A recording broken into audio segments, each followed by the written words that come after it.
بسم اللہ الرحمن الرحیم نحمدہ ونصلی علی رسولہ الکریم اما بعد۔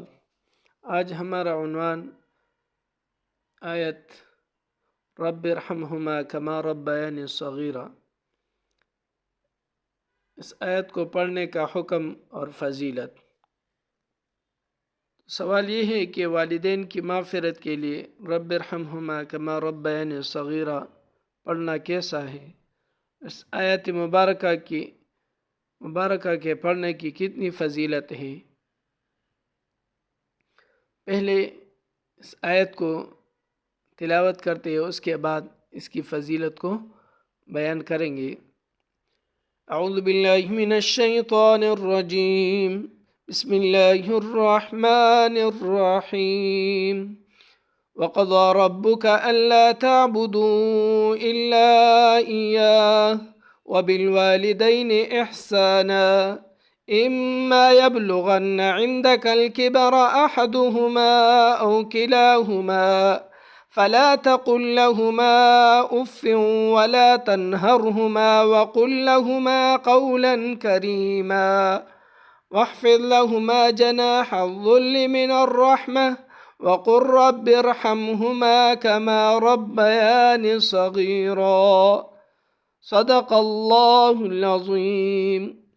ترجمہ ہے، اور تیرے رب نے حکم دیا ہے کہ بجوز اس کے کہ کسی کی عبادت مت کرو، اور تم اپنے ماں باپ کے ساتھ حسن سلوک کیا کرو۔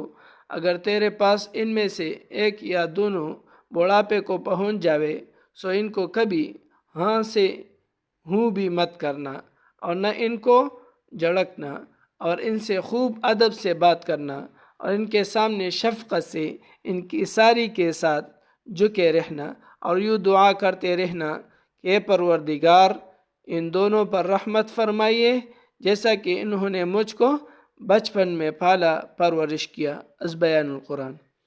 تو اس آیت کے تحت حضرت مولانا اشرف علی تھانوی رحمہ اللہ نے تفسیر بیان القرآن میں لکھا ہے، ارحمہما میں جو دعا کے لیے فرمایا ہے ظاہر امر ندب و استحباب کے لیے ہے، اور بعض نے کہا ہے کہ وجوب کے لیے ہے، لیکن عمر بھر میں ایک بار دعا کرنے سے بھی واجب ادا ہو جائے گا، اور بدلائل شرعیہ یہ دعا کرنا متقید ہے ایمان ابوین کے ساتھ، البتہ اگر حالت کفر میں زندہ ہو اور دعائے رحمت بمعنی دعائے ہدایت کی جاوے تو جائز ہے۔ ظاہر امر ندب کا کیا مطلب؟ کہ اللہ رب العزت کی طرف سے حکم ہے کہ اپنے والدین کے لیے کیا کرو؟ دعا کرو۔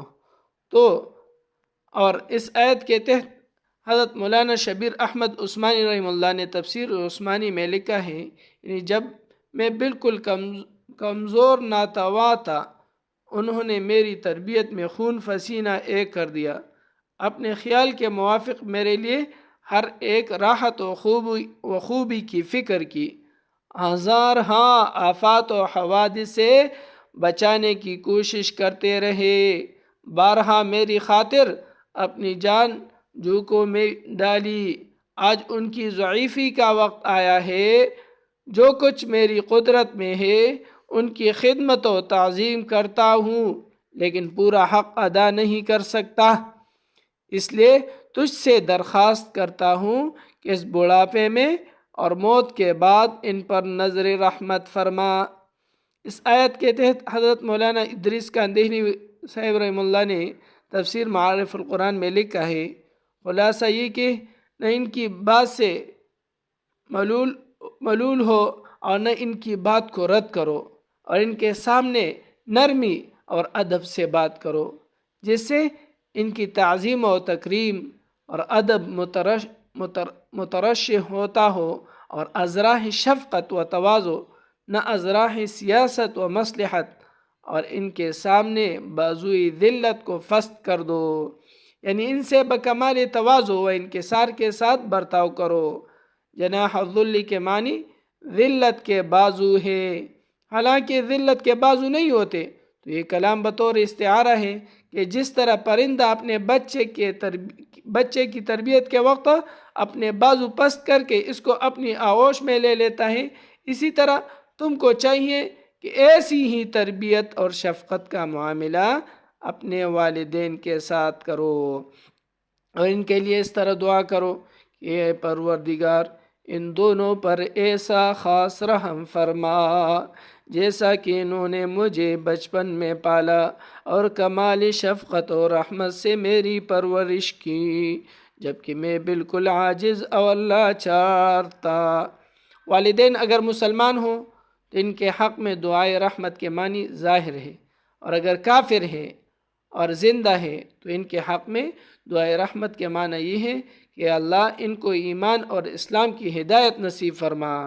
کافر کے حق میں ہدایت سے بڑھ کر کوئی رحمت نہیں، اور اگر والدین بحالت کفر مر چکے ہوں تو ان کے لیے دعائے مغفرت و رحمت جائز نہیں، كما قال تعالی ما كان للنبي والذين آمنوا أن يستغفروا للمشركين ولو كانوا أولي قربى من بعد ما تبين لهم أنهم أصحاب الجحيم۔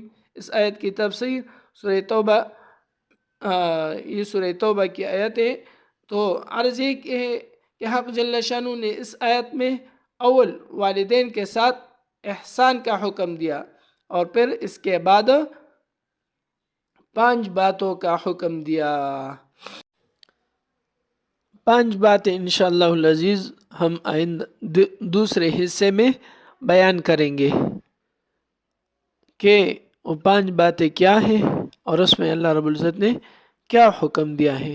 انشاءاللہ اس کو دوسرے حصے میں بیان کریں گے۔ اللہ رب العزت ہمیں اپنے والدین کی عزت کرنا، ان کے ادب کرنا اور ان کے ساتھ شفقت کا معاملہ کرنا جس طرح انہوں نے ہمارے ساتھ بچپن میں کیا تھا نصیب فرما دے۔